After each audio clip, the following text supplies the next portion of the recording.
জুমার দিনকে বিষ্ণু ঈসা ইসলাম বলেছেন হাদা ইয়াউমুল ঈদ, হাদা ইয়াউমুন জাআলাহুল্লাহু লাকুম ঈদান। তাবারানির হাদিস।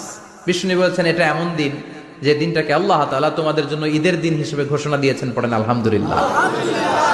আল্লাহ তাআলার একটা বৈশিষ্ট্য হচ্ছে সুন্নাতুল্লাহি ফিত তাফদীল। এক এক জিনিসের উপর আল্লাহ এক এক জিনিসকে বৈশিষ্ট্যমণ্ডিত করেন, মর্যাদা দান করেন। ফাদ্দালা জামানান আলা জামান কামা ফাদ্দালা মাকানান আলা মাকান, ইনসানান আলা ইনসান। আল্লাহ ব্যক্তির উপর ব্যক্তিকে প্রাধান্য দেন, আল্লাহ সময়ের উপর সময়কে প্রাধান্য দেন, আল্লাহ স্থানের উপর স্থানকে প্রাধান্য দেন। এটা আল্লাহর সুন্নাত।